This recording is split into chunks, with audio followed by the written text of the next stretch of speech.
सुशील कुमार जी अभी खाना खाने बैठे ही थे कि उन्होंने सामने पड़ी खाने की प्लेट पर एक नजर दौड़ाई। आज बहू ने खाना बाहर से मंगवाया था। मैदे के बने हुए नान जिन्हें चबा पाने उनके लिए बड़ी समस्या होती थी, और साथ ही मिर्च मसाले और तेल से लबालब कोफ्ते की सब्जी। खाना देखते ही एक मन तो हुआ कि बहू को कहे, बहू मेरे लिए लौकी की सब्जी ही बना देती होती, मुझे यह सब खाया नहीं जाता। फिर साहस उसके कानों में वही क्रोध भरी वाणी उनकी कड़वी बातें गूंजने लगी, जिनकी बौछारें उन पर एक दिन पहले ही हुई थी।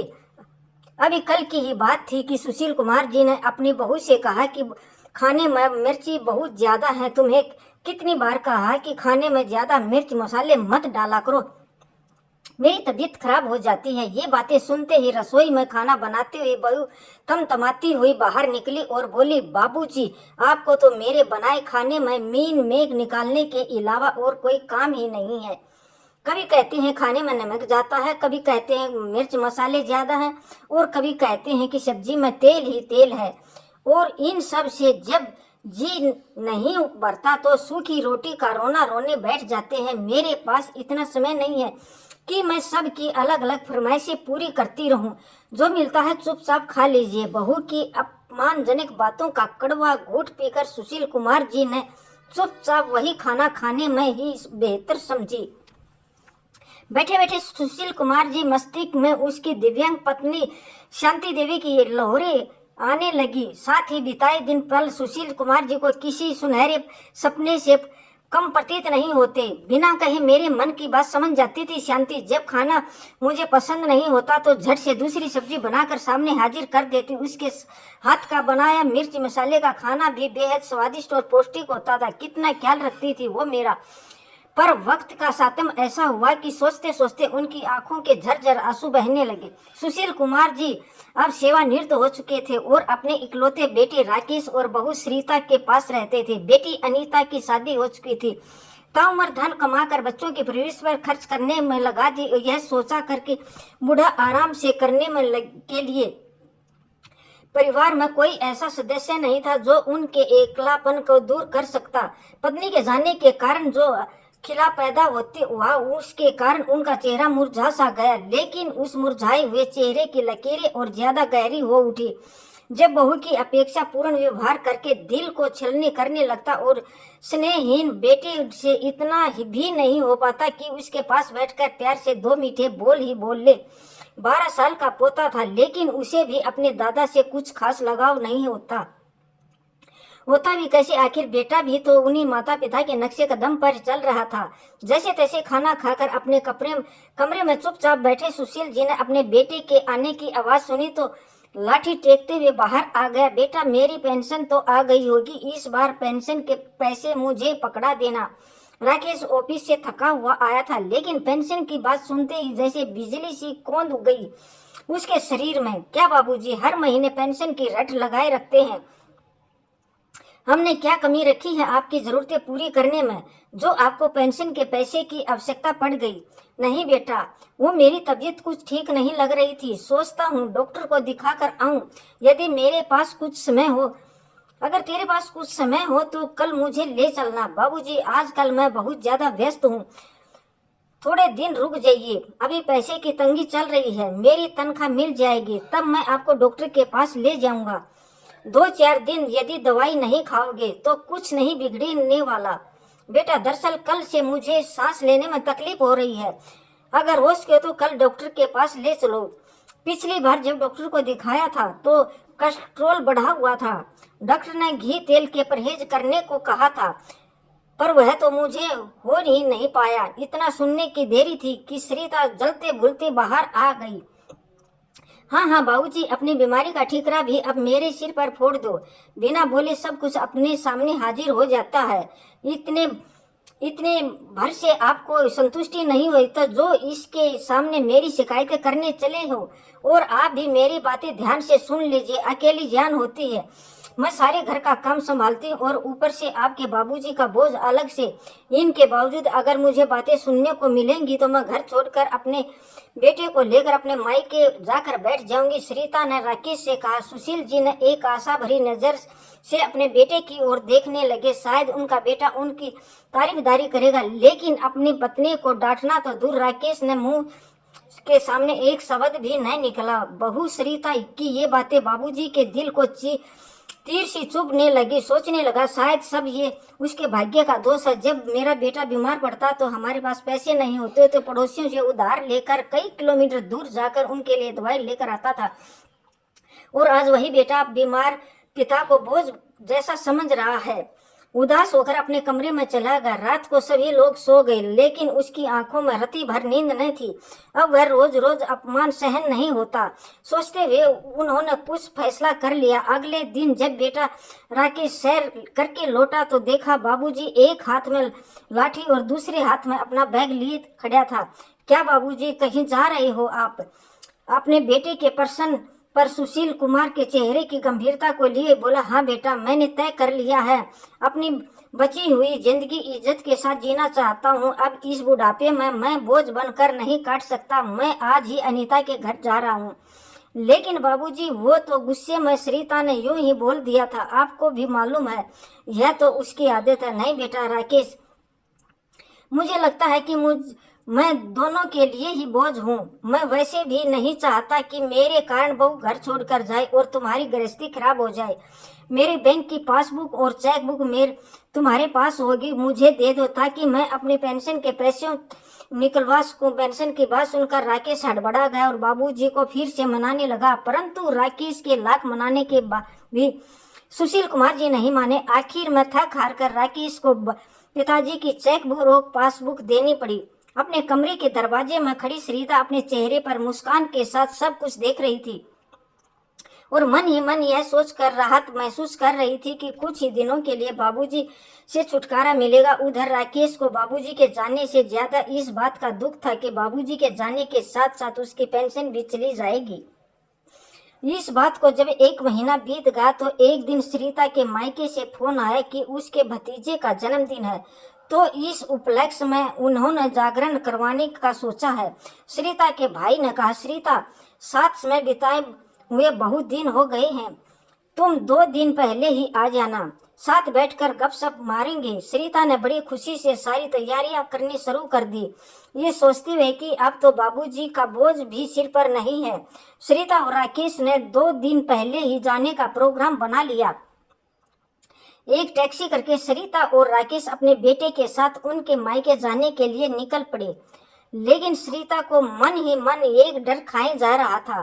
दरअसल सरिता के ससुर सुशील कुमार जी सरिता के पिता के बचपन के दोस्त थे, तो सरिता को ये चिंता सताई जा रही थी कि कहीं उनके पिता को इन सब बातों की भनक ना लग जाए और उनके मायके में उसकी बेइज्जती ना हो जाए। जब ये लोग घर पहुंचे तो उन्होंने आया देखकर सभी लोग बहुत खुश हुए। सरिता के परिवार में उनके मम्मी पापा और उनके 2 बड़े भाई और भाभियां थी। दोनों भाइयों का एक एक बेटा था। सरिता और राकेश माँ पिताजी से बातें करने लगे तो पिताजी ने कहा, 2 दिन पहले ही सुशील कुमार जी से मेरी बातें हुई थी।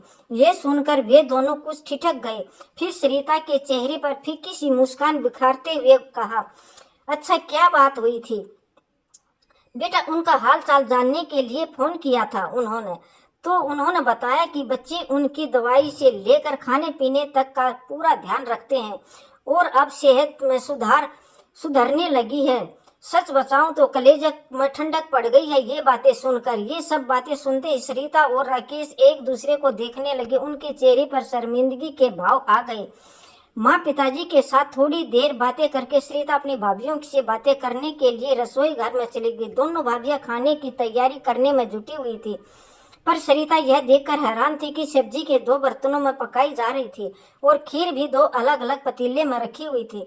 यह देखकर सरिता ने बड़ी भाभी से पूछा कि एक सब्जी 2 बर्तनों में कैसे पकाई जा रही है और खीर भी अलग अलग बर्तनों में क्यों पड़ी है? तो भाभी ने कहा, मम्मी पापा घी तेल की चीज़ों से परहेज करते हैं और उनकी उम्र को देखते हुए हम उनके लिए कम तेल मसाले की सब्जी अलग बना लेते हैं। और पिताजी को डायबिटीज की परेशानी है, इसलिए उनको शुगर फ्री डालकर अलग से खीर बनाई है। अपनी भाभीियों की ये बात सुनकर सरिता को बड़ी हैरानी हुई और बोली, लेकिन भाभी आप इतना सब कुछ कैसे कर लेती हैं? अरे इनमें क्या हुआ? हमारे बड़े बुजुर्गों का ध्यान हम नहीं रखेंगे तो कौन रखेगा? भाभी की बात सरिता के दिल को छू गई, लेकिन मन ही मन उसे अपने द्वारा अपने ससुर जी के लिए किया गया व्यवहार याद आने लगा। सोचने लगी, डायबिटीज के मरीज तो मेरे ससुर जी भी हैं, लेकिन हमसे कभी उनके लिए शुगर फ्री भी नहीं खरीदी गई। बेचारे बाबूजी फीकी चाय पीकर गुजारा कर लेते थे। सरिता मन ही मन शर्मिंदगी होने लगी। फिर सोचने लगी, कोलेस्ट्रॉल बढ़ा हुआ होने के कारण बाबूजी कम घी तेल का खाना बनाना चाहते थे, और गलत क्या था? इन छोटी छोटी जरूरतों को भी हमने कभी पूरा नहीं कर सके, इसके लिए भी हम इतनी बातें उन्हें सुना दी। लानत है मुझ पर। बीमार और बाबूजी केवल मेरे कारण अपने मन को मारकर जीने के लिए मजबूर हो गए। सरिता अपने ही विचारों में खो सी गई। उसके बाद उसमें पता नहीं लगा कि उनकी भाभियां क्या क्या बातें कर रही थी। उसे जैसे कुछ सुनाई नहीं पड़ रहा था। मन ही मन अपराध बहुत गिर चुकी थी। सोचने लगी कि शुरू में जब वह शादी करके अपने ससुराल आई थी तो उसके ससुर जी उसे कितनी अच्छी तरह से बातें करते थे। बेटी बेटी कहते, जुबान नहीं थकती थी उनकी। लेकिन अब वह शायद कभी अपने पिता समान ससुर की कदर नहीं जान पाई। बहुत बार बाबूजी से उसे प्यार से समझाने की कोशिश की, लेकिन हल्का खाना खाने की जरूरत है, लेकिन वह पर उसने कोई ध्यान नहीं देती। परिणाम स्वरूप उनकी तबीयत आए दिन खराब रहने लगी। और उसकी भाभियां हैं जो कि उनके माता पिता का कितना ध्यान रखती हैं। उधर राकेश अपने सास ससुर के पास बैठा हुआ था तो देखा दोनों पोते दादू दादू कहते हुए उनके पास आए और उनसे लाड लडाने लगे। वे दोनों अपने पोतों की इन हरकतों को देखकर फूले नहीं समा रहे थे। इतने में सरिता के बड़े भाई ने अपने बाबूजी के हाथ में एक पैकेट लाकर थमा दिया और कहा, ये लीजिए बाबूजी, इस महीने की तनख्वाह आ गई है तो मैं घर के खर्च के लिए बैंक से निकलवा कर ले आया हूँ।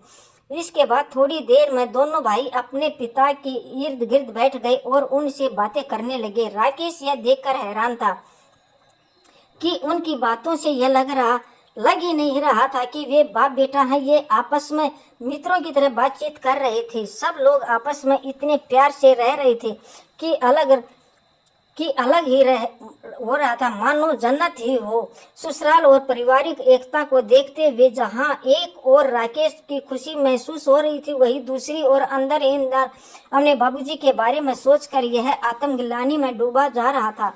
आज वह अपनी ही नजरों में गिरता जा रहा था। सोचने लगा कि मित्र तो दूर, मैं अपने बाबूजी का बेटा भी न बन पाया। यहाँ ये लोग अपनी तनख्वाह लाकर बाबूजी के हाथ में रख देते हैं और दूसरी ओर मैं अपने बाबूजी की पेंशन के पैसे भी उनके पास रहने नहीं देता था।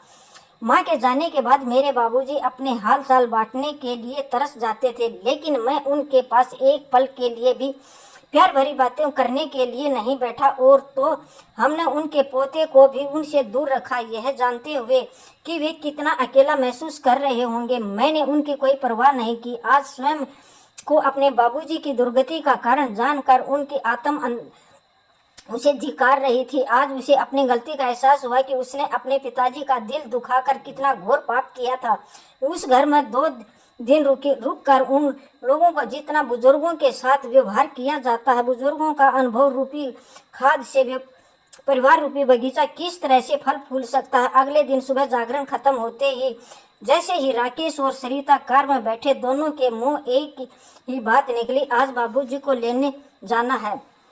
और दोनों एक दूसरे के चेहरे की तरफ देखने लगे। पश्चाताप की आग में जलते हुए उन दोनों की भावनाएं आंसुओं के रूप में आंखों में झलकने लगी। राकेश की बहन अनीता का घर वहां से आधे घंटे की दूरी पर था, तो सुबह सुबह राकेश अपनी पत्नी और बेटे के साथ उनके घर पहुंच गया। अनीता और अचानक देखकर हैरान हो गई। अगले ही पल अपने भाई की आंखों में आंसू देख वह जान गई कि वे लोग किस लिए आए हैं। अनीता आदर सहित ले गई। राकेश और सरिता चारों ओर अपनी नजर दौड़ाने लगे। इतने में अनीता ने कहा, अरे भैया, बाबूजी तो तुम्हारे जीजाजी और बच्चों के साथ पार्क में सैर करने गए हैं। क्या बाबूजी सैर पर जाते हैं? यह आदत कब से पड़ गई उन्हें? मेरा मतलब है कि वे कमर के दर्द रहता था ना। राकेश हैरानी से बोला। तभी अनीता हंसते हुए बोली, दरअसल भैया, तुम्हारे जीजाजी स्वास्थ्य को लेकर बहुत ज्यादा सचेत रहते हैं तो उनके साथ बाबूजी भी अपने स्वास्थ्य का ध्यान रखना सीख गए हैं। अब तो वे कई किलोमीटर पैदल चलते हैं। आलम यह है कि कई और जाएं या ना जाएं, बाबूजी सुबह 1 घंटा जरूर घूम कर आते हैं। अब तो पार्क में उनके हम उम्र दोस्त भी बन गए हैं, जिनके साथ वे रोज सुबह थोड़ी देर हंसते बतियाते और ठिठकाए लगाते हैं। बातें करते करते अनीता सबके लिए चाय बनाकर लाई। सब लोग चाय पी रहे थे, तभी सुशील कुमार जी और दामाद और बच्चों के साथ घर लौटे आए। बाबूजी को देखते हुए दोनों बेटे बहू खड़े हो गए और उनके पांव छूकर आशीर्वाद लेने लगे। बाबूजी ने पुरानी बातों को नजरअंदाज करते हुए उन्हें खूब आशीर्वाद दिए। उन्हें देखकर राकेश और सरिता हरप्रत रह गए। उन्होंने ट्रैक सूट और स्पोर्ट शूज पहने हुए थे, लेकिन हैरानी की बात तो यह थी कि बिना लाठी के वे तेजी से चल पा रहे थे। वाह दादाजी, आप तो बहुत हैंडसम दिख रहे हैं। आज तो आप पापा के बड़े भैया लग रहे हो, पोते ने हैरान होते हुए कहा। तो सब जोर से हंस दिए। अच्छा बेटा, दूर से आए हो, यह बताओ क्या खाओगे, बाबूजी ने कहा।